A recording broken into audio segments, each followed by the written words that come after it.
Guys, magandang hapon. Nandito na po tayo sa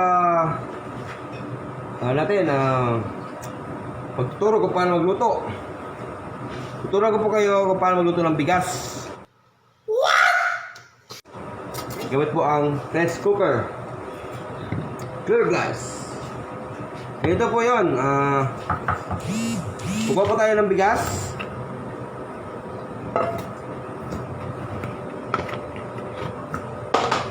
Ito po yung panukat natin sa bigas.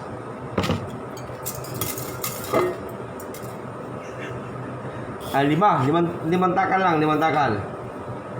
Bilang natin. Isa. Dalawa. Tatlo. Apat. Limang takal lang bigas na natin lulutuin ngayong gabi, ngayong hapon, para sa hapunan. Ganito lang po yun. Ganito po yun. Siyempre, dali natin sa ito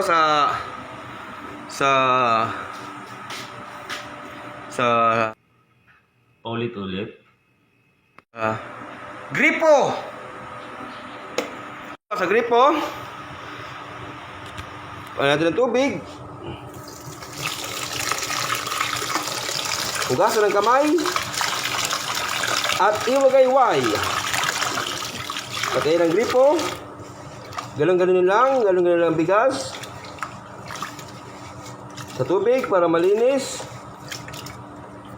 Alam nyo mga kaibigan, ang tubig nito, kung kayo gusto sinabawan, masarap itong pansabaw sa paksiw. Ay sa sinigang. Natapon natin yan. Kasi di mo tayo magsinigang ngayon. Ito yung pinaka best tip kung paano lutuin ang bigas. Totoo ba yan? Hindi nga. Hawak ang gamit ang kamay na panukat. Yun lang. Para masarap kayo ng bigas. Ang luto ng bigas. Ganito po sukat. Ganito po. Ganyan mo, estimate mo yung tubig. Yung lalim ng tubig, ito po yun, ganyan. Siyempre, mula sa bigas hanggang sa ibabaw, ganoon din. Ganyan. Ganun ba yun? Hindi nga. Ganyan po huwag niyong kakalimutan paano magluto ng bigas mga kaibigan. Tandaan nyo, ang masarap na bigas, luto. Pag ilaw, hindi siya masarap. Ganun ba yun? Hindi nga. Isa pa, dapat yung hindi basa para masarap kainin. Yan. Tapos, yakin na. Pag ito ay basa, ang sisi sa nagluto. Pag ilaw, siyempre sa nagluto rin. Talaga? Dapat maganda ang pagkaluto ng bigas. Huwag niyo kalimutan mga kaibigan Ito ilagay natin sa rice cooker.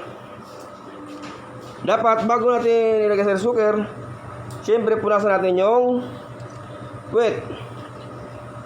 Yan, para hindi siya basa. Kasi masisira ang rice cooker natin pag basa nilagay mo yan Yan. Takpan natin.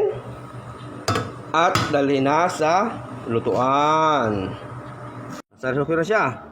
Tapos sa rice cooker, dapat tingnan natin sa aircon nakok na siya. Paulit-ulit? Kasi pag hindi mo siya napindot ng cook, warm siya palagi. Okay? Ganyan lang po. Gusto na siya maluluto. Kaya hindi mo nabantayan.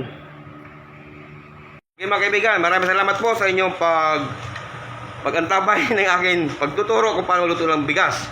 Sana may natutunan kayo kung paano lutuin ng bigas. Maraming salamat.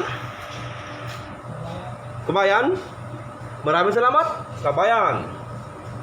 Peace out. Peace out. Linuto natin bigas kanina. Ngayon siya ay isa na po siyang kanin na masarap. Sarap nito, luto na. Mamaya niya tanggalin na ang saksak para wala na siyang makonsumong kuryente. Salamat sa inyong panunod at pagkikinig kung paano lutuin ang bigas. Diyos mabalos. Maraming salamat sa inyo, boss.